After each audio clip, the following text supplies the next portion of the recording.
distance in the light, vibration of a thunder. Hello, loved ones. This is Matt Stevens, and this is the My Sober Addiction podcast. And we are happy, healthy, wealthy, and free. You know what else we are, loved ones? We are on episode number 50. Now, I realize that compared to some, that's not a whole lot. I am aware of the fact that there are podcasts out there that have hundreds, if not thousands, of episodes. I know this. However, this is My Sober Addiction. And while I admire all those other ones out there, I'm like, wow, it's rather amazing to have gotten this far, really. And I don't even really know what I was expecting when I set out on this. I had no idea of podcasting. I really didn't. The whole idea was proposed to me by someone I have a lot of respect for. And so therefore I did look into it and really fell in love with the idea. And it's like, well, yeah, I'm going to do that. So I started My Sober Addiction, and it's rather painful to go back and listen to some of those really early episodes because it was amateur hour at its worst. Yes. And I'm not saying I'm necessarily a big pro at it now, but I do know that I have gained some experience and certainly some confidence. So that's got to count for something. I look back on it, and it's rather amazing to me to see the progression, not just with the gaining of experience and confidence, but also just the evolution of the show topics, episodes. For example, I started out, like I said, amateur hour at its worst. But to quote Pat Flynn, you got to be the disaster before you can be the master. So there's that. But started out talking about addiction, struggling through it, and all of that. And also, of course, recovery and sober living and just everything like that. But then, of course, I morphed into more metaphysical and esoteric, maybe even a little bit paranormal topics. Maybe not so much paranormal, but maybe a little bit here and there. And eventually got to the point where I wasn't even talking about addiction at all. And my thinking behind it was, well, I've put addiction in the rearview mirror. That is part of my past. It is part of my story, and is part of my journey, but it is in the rearview mirror now. Now I'm moving forward. But it was also brought to my attention. It's like, hey, Matt, this podcast is called My Sober Addiction. So when I tune into that, what should I expect to hear? Okay, fine. You're right. Fair enough. So at that point, I was kind of like, well, I don't know what to do. But thankfully, I was able to revert it back to talking about addiction. And also in doing that, I have reignited the fire for my original goal of being a resource for people who are maybe new to sobriety or maybe on the verge of relapse or something like that. Yeah, that fire has been reignited, and it's great. I love that. Also, because of the YouTube channel, I'm still able to talk about all that woo-woo weird stuff that I love to talk about. I just do that on the YouTube channel. Now I get the best of both worlds. But I want to thank you, dear loved one, for sticking with me through this. Really. Because and I know that my downloads went down significantly whenever I started talking less and less and less about addiction and recovery and more about the woo-woo stuff. But since I have reverted back to addiction and recovery, not only have my downloads gone back up, but they are far more now than they ever were. And I really do appreciate you, dear loved one, for sticking with me through this, because it's been an experience. Definitely that. And I know that I said that now that I've hit episode 50, there's going to be some changes, right? It's like, well, now that I guess this thing is officially a thing, I guess I should start taking it seriously and going in some different directions. So it's going to be a little bit longer form, a little bit longer episodes. Also, I'm going to collaborate with other people. I mean, the only thing I've done is brought the lovely Kitty on for a couple of episodes. Besides that, they've been all solo episodes. But I have recently been in contact with another podcaster named Clive. He hosts the podcast Breaking My Addictions, and he has a really nice website, breakingmyaddictions.com. We've been in contact, emailing back and forth a little bit here and there, and we were talking about getting together for a chat and possibly recording an interview or a podcast together or something. And that finally did happen. And after that talk, I was like, wow, this guy's really good. He's doing something different. He's looking at things from a different approach, and it's a very good way of looking at things. So I looked into a little more. I wish that leading up to our conversation, I had time to listen to the podcast episode, but I just couldn't. I just didn't have the time. But I stayed up really late the night after we talked and just listened to him. And I'm like, man, this guy, but I had a chance to look at his website, which I was already thoroughly impressed with. But I'm like, man, this guy, I like what this guy's doing. I really do. So, dear loved one, and he's only got a few episodes out so far, but don't let that deter you. He is definitely onto something. So yes, I'm going to thoroughly recommend the Breaking My Addictions podcast and the website, the breakingmyaddiction.com. So there you go. Good shout out to my new friend, Clive, who I hope to be collaborating with a lot more. And also, dear loved one, I want to share a quote with you, and it is, do something today that your future self will thank you for.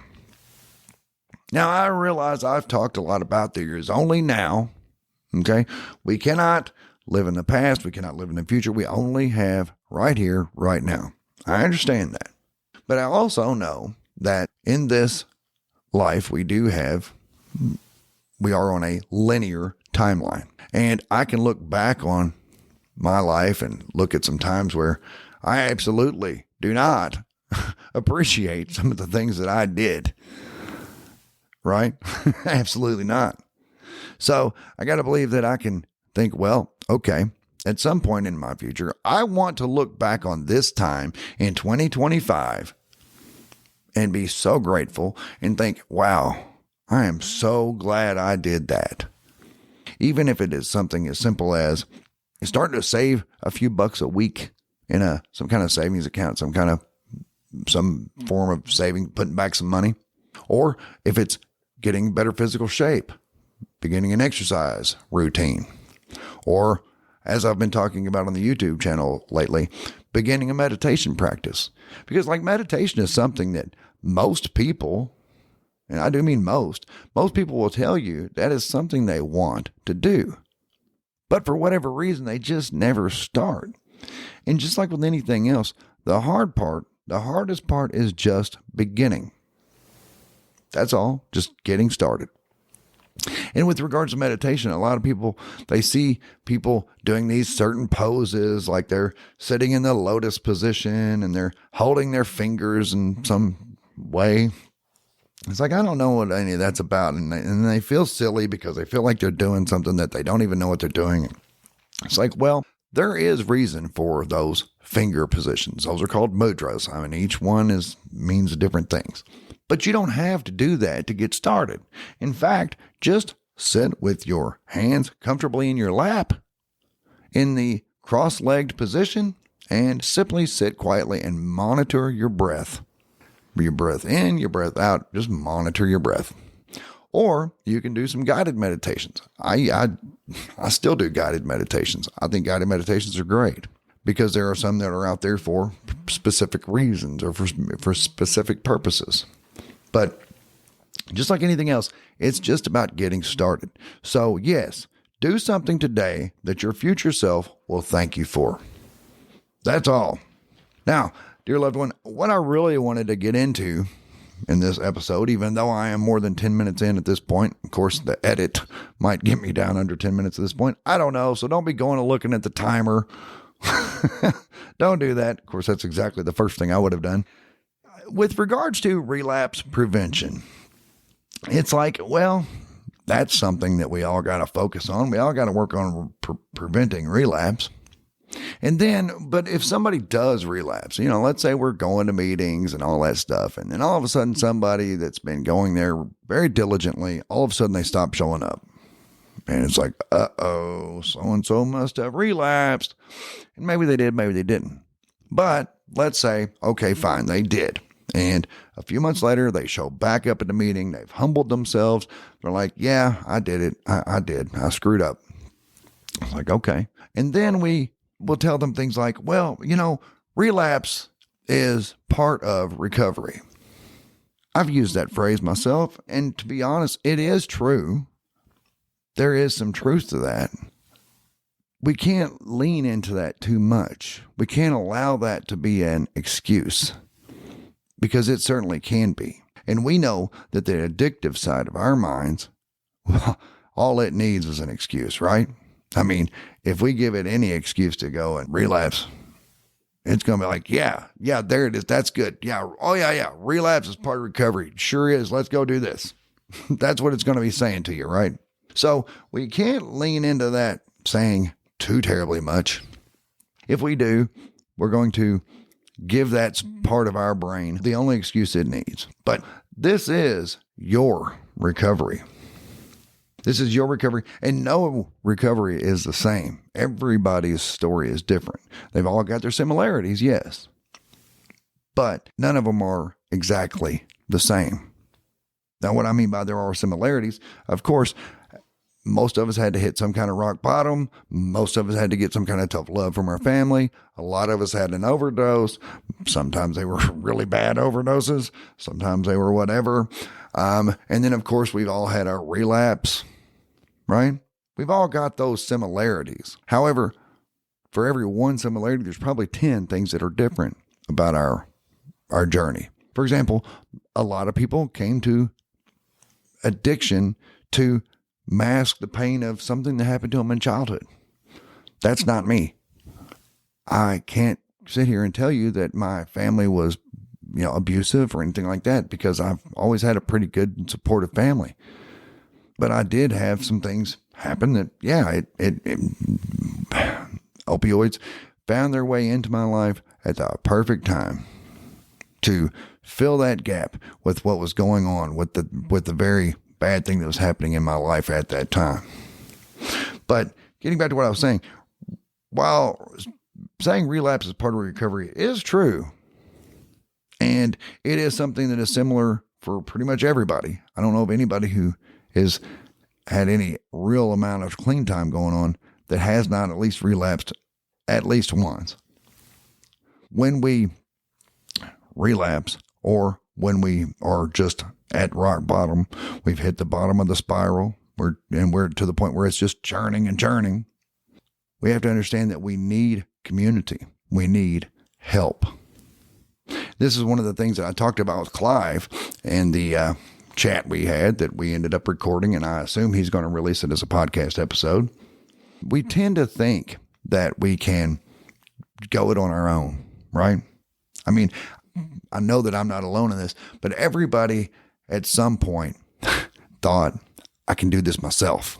I can buy so much dope and I'll piece it out, and I'll do a little bit less each day to the point where I'm tapering off.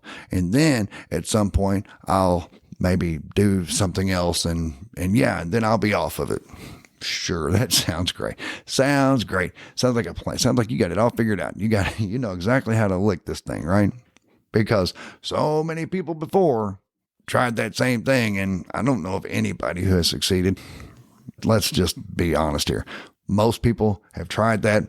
You went out and you bought that amount of whatever, and you're like, this is going to last me 2 weeks or whatever. And you might have been lucky if it lasted you 1 week, right? I mean, just being straight up. But when it comes to relapse and prevention, I mean, what we got to realize is bad days do happen. But the good news is that they become, over time, less and less. And another thing we got to realize about bad days is we kind of have to have those bad days, because it's just like with the principle of polarity. We got to have this in order to have that. It's the yin and the yang. We got to have some bad days so we can appreciate the good days. The goal is just to have more good days and to get through the bad days unscathed. But I do know that, when I was very early on in sobriety, in fact, when we were still in the withdrawals, it's like something's got to give. It's relentless. When we first get sober, it is absolutely relentless. It's like every single day. No, every single minute is unbelievably bad. But it does get better, doesn't it? It does. But it's also good to remember that. Reflect back on that sometimes. Because I'll tell you, I think back on being dope sick in jail. I'll say it. I've done it. I'll admit it. I think back on that time and how miserable that was. How just, never again. Never, ever again. But now, I don't want that to necessarily be my motivation to stay sober. In fact, it's not. However, if for whatever reason that was my only form of motivation to stay sober, it's still enough. It is. Because once you've gotten over that hump and you are in the clear, so to speak, meaning you're not necessarily in full-blown detox or full-blown withdrawals anymore. Once you've gotten past that, yeah, it's not so bad. So once you realize, or it's not as bad as it was, but once you look back on those times, you think, no freaking way. It's kind of like I've said about the relationship that went bad, the big bad breakup, and how we've all had that friend who was in a relationship, and once it finally ended, we're like, good God, thank you. I'm so glad that's over. But then 6 months later, your friend comes back and they're thinking about that ex and like, it wasn't that bad. And you're thinking, oh, yes, it was. Oh, yes, it was. And they're like, they start thinking of all the good times because there's always good times. I mean, they wouldn't have turned into a relationship at all if there hadn't been at some point. So those are the times we got to remember how it ended, right? It didn't end with the good times. Oh, no. It ended with the bad times. Remember how things ended, be it in a relationship or be it in recovery. Remember where you were when you did hit rock bottom. Like in my case, I was laid over on my side in Cincinnati's jail in that holding tank back by pretrial services, literally had vomit coming out of the corner of my mouth and streaming down the side of the bench. Yeah, it's not a pretty sight. I most likely had snot streaming down through there too.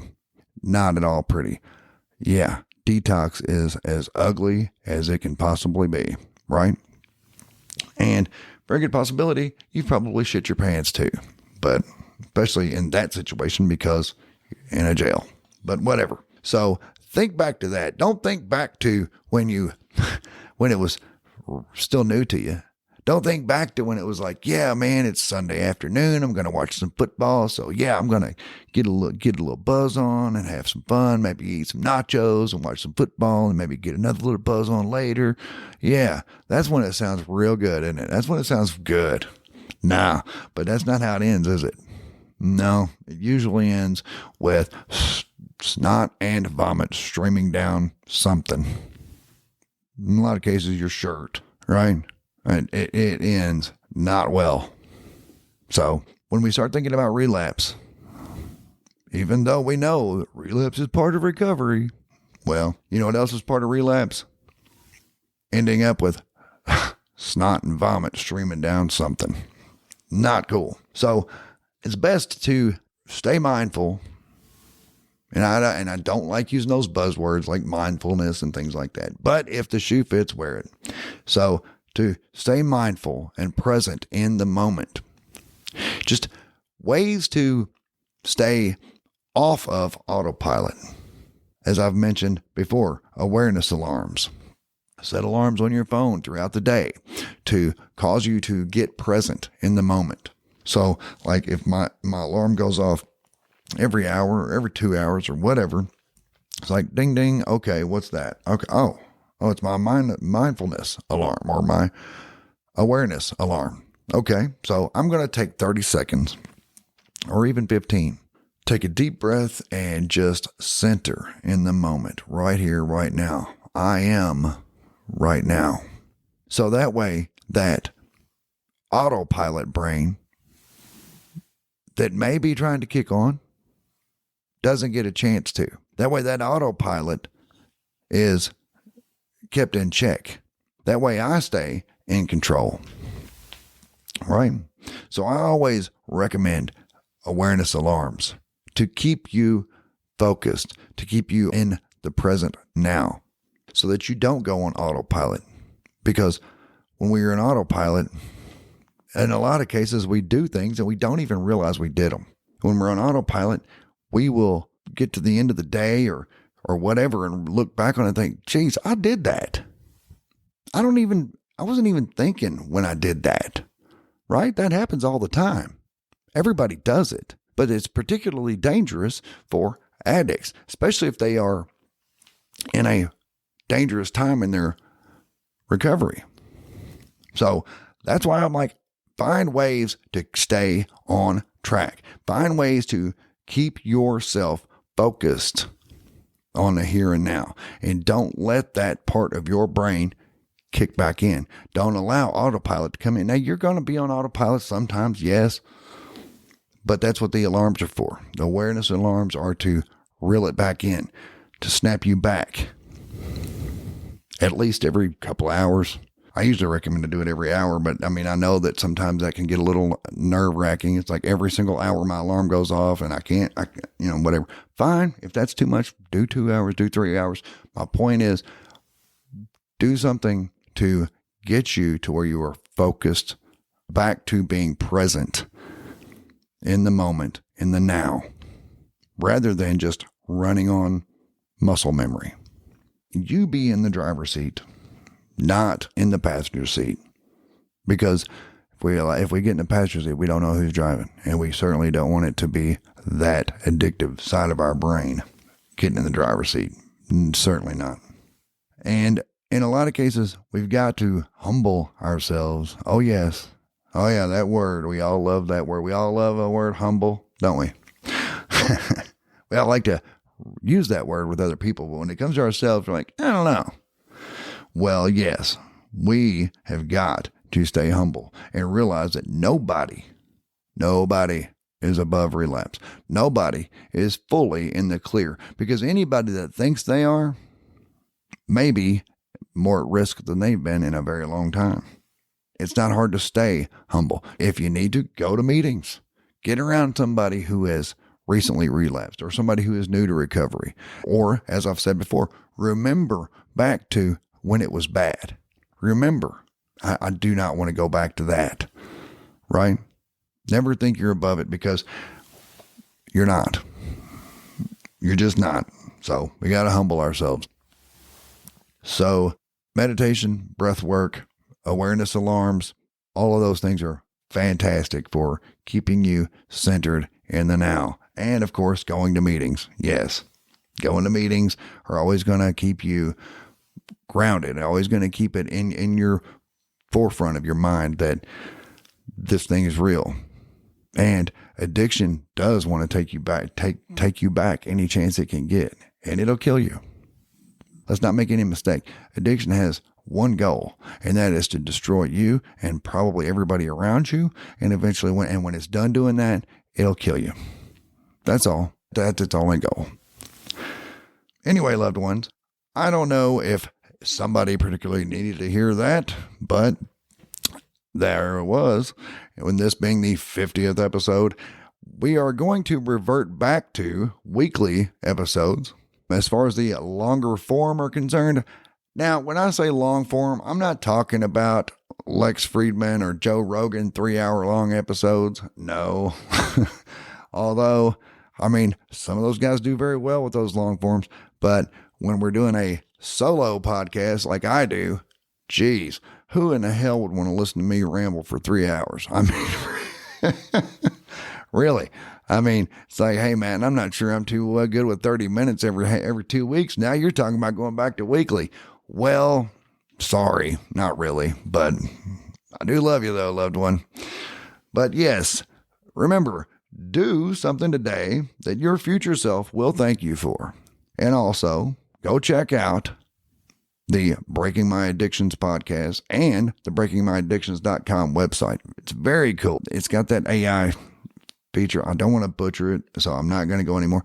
You can ask it a question and it will answer your question. It will give you answers that are suited to what your question is. Just go check it out. That's all I got for you. Just go check it out. Anyway, loved ones, that is what I got. Please, if you have not yet, follow me on X. I would so appreciate that. You can find me just as Matt Stevens. And if you have not subscribed to the YouTube channel yet, that is also Matt Stevens. And no, I have not been blogging lately. I have written some things, but nothing that I have finished. So the Substack and the Reddit, I haven't been putting anything on there. Doesn't mean I haven't been writing at all. I have fully committed to finishing the memoir in 2025.